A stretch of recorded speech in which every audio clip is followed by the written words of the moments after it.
Hello बच्चों, कैसे हैं आप लोग। आई होप कि आप लोग ठीक होंगे। तो ये मेरा नया लेक्चर नया टॉपिक के साथ। टॉपिक का नाम इलेक्ट्रिक पावर। ठीक है, हेडिंग डाल लेंगे आप लोग, इलेक्ट्रिक पावर। ठीक है, इसको समझते हैं, इसकी पूरी टॉपिक को यहाँ पे समझेंगे। What is electric power. Definition आपको पता है इलेक्ट्रिक पावर क्या होता है, क्योंकि पिछली क्लासेस में हमने पढ़ी। The rate of doing work which is known as electric power नहीं कहते थे, उसे हम पावर कहते थे। ये डिफिनेशन हमारी पहले थी। क्या हम बोलते हैं? The rate of doing work, the rate of doing electric work. अब यहां पे हम क्या लिखेंगे? Electric work done per unit time, per unit time is called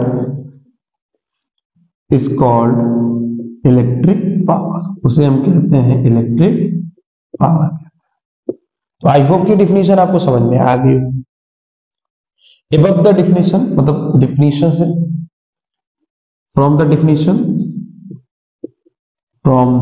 definition definition क्या कहती है, आप उसके बेसिस पे आपने P इज इक्वल टू बताया W/T। ठीक है, ये फार्मूला था।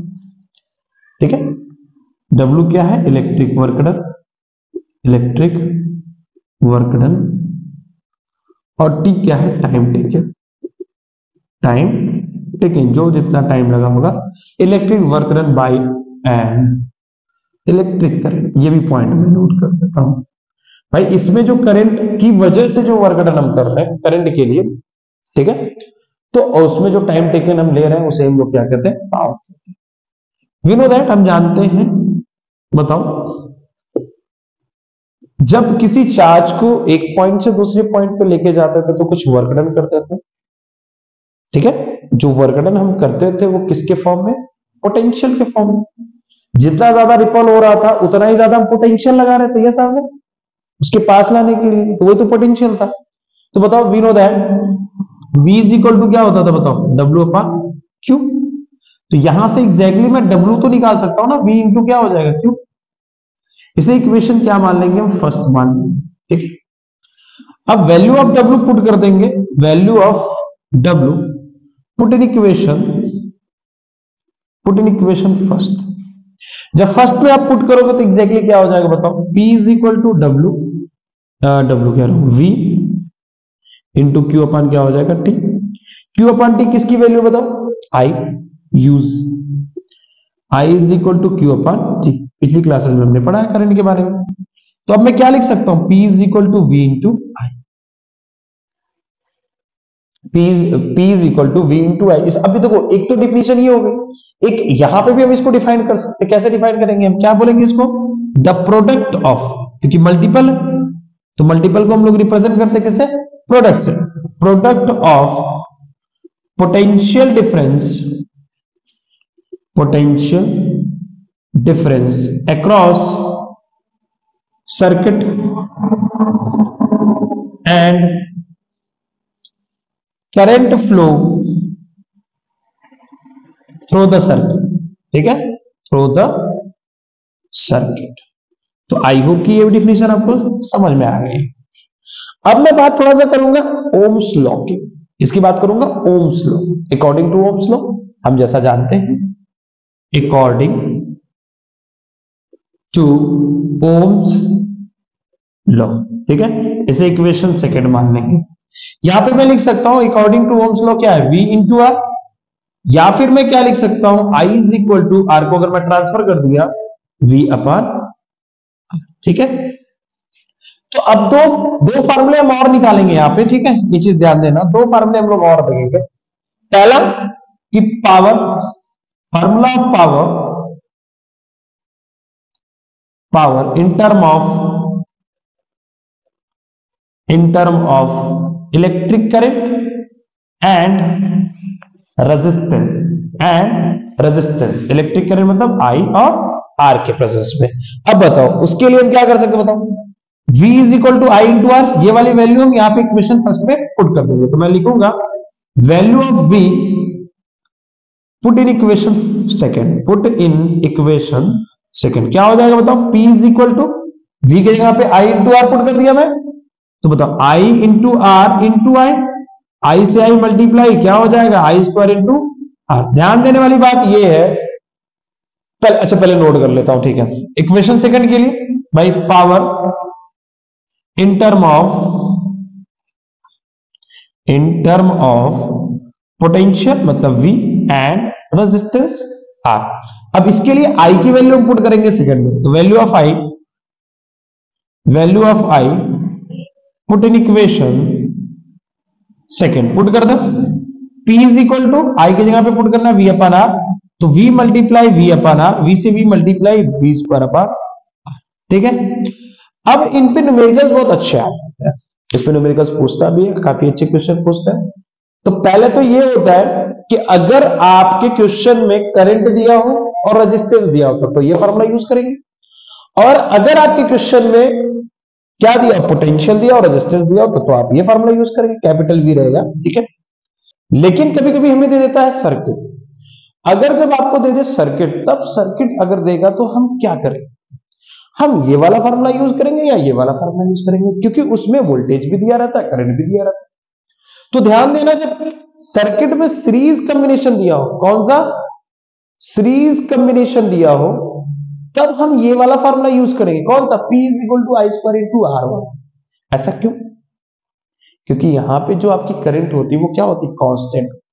क्वेश्चन बताऊंगा, बहुत अच्छे से क्वेश्चन बताऊंगा, समझ में भी आएगा। दूसरा पॉइंट अगर मैं बात करूं, जब आपके पास पैरेलल कॉम्बिनेशन होता है तब ये वाला फार्मूला यूज करेंगे, ठीक है। फिलहाल के लिए बस ये दिमाग में रखना है, बाकी मैं क्वेश्चन जब बताऊंगा इस पे आपको समझाऊंगा कैसे इसका यूज होगा। तो आई होप कि ये टॉपिक आपको समझ में आई होगी, तो इसका स्क्रीनशॉट लीजिए, फिर आगे नेक्स्ट इसी के आगे मतलब टॉपिक हमारी है इसी से रिलेटेड SI यूनिट वगैरह, इन पर हम बात करेंगे, ठीक है। इसको इरेज करता हूं, स्क्रीनशॉट ले लीजिए, इरेज करके आगे बता। 1 वाट, हाउ टू डिफाइन 1 वाट, कभी कभी क्वेश्चन पूछ लेता तो ये पॉइंट याद रखना, 1 वाट, ठीक है। 1 वाट इसको कैसे डिफाइन करेंगे वो पॉइंट मैं समझाता हूं। तो एक्चुअल में P इज इक्वल टू हमने क्या पढ़ा था, V इंटू आई पढ़ा था, ठीक है। तो P की यूनिट क्या होती है, 1 watt is equal to 1 volt multiply 1 ampere, ठीक है। हाउ टू डिफाइन 1 वाट, बस बहुत छोटी टॉपिक है, देखो 1 watt is the power consume by electric device. अच्छा, पावर कंज्यूम होगा इलेक्ट्रिक डिवाइस से, कोई भी डिवाइस में यूज कर रहा हूं, 10 वाट 12 वाट 20 वाट, आप जो भी बल्ब वगैरह लेके आते हो तो उसमें वाट ही तो लिखा रहता है, यस और नो, ठीक है। तो 1 watt is power consume by electric device when it is operated eight potential difference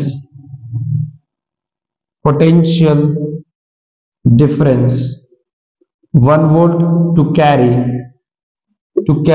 current 1 ampere, ठीक है।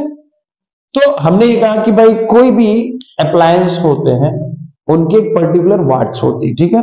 जब हम उसको कनेक्ट करते हैं बैटरी से या किसी या एसी सोर्स से, तो एग्जैक्टली होता है क्या है कि वो कंज्यूम करता है ना, कंज्यूम करेगा, कौन कंज्यूम करेगा, अप्लायंस या electric device. It is operated at potential difference 1 volt to carry current 1 ampere. तो 1 watt is equal to 1 volt into 1 ampere, उसी के बेसिस पे डिफिनेशन है। तो इसको नोट कर लीजिएगा, स्क्रीनशॉट इसका भी ले लीजिएगा, ठीक है। क्योंकि तो जैसा कि हमने देख लिया पावर क्या है, पावर की डिफिनेशन भी हमने समझ ली। अब थोड़ा सा हम बात कर लेते हैं यूनिट ऑफ पावर की। क्या बात कर लेते हैं, यूनिट ऑफ पावर। तो सबसे पहले पॉइंट याद रखना, पावर की यूनिट क्या होती है, already you have know that, watt. क्या होती है, watt. The SI unit of power, मैं ये पॉइंट नोट कर रहा हूं, the SI unit of power is watt. SI unit क्या होती है पावर की, वाट होती है। और ये जो वाट यूनिट है ना पावर की, बहुत ही स्मॉल यूनिट होती है। कैसी होती है, smallest unit. Watt is the smallest unit of power, smallest unit of power. So we used much larger unit of power, ठीक है। तो हम लोग पावर की लार्जर यूनिट यूज करते हैं। फॉर एग्जाम्पल 1 किलोवाट, और 1 किलोवाट में कितना वाट होगा पता है? 10 के पावर 3 वाट होता है। 1 मेगावाट, ठीक है, 1 मेगावाट इज इक्वल टू 10 के power 6 watt. 1 gigawatt, 1 gigawatt is equal to क्या होता है? 10 के पावर 9 वाट होता है। और सबसे बड़ी बात, जो प्रैक्टिकली हम यूनिट ऑफ पावर यूज करते हैं वो होता है horse power. Practical unit of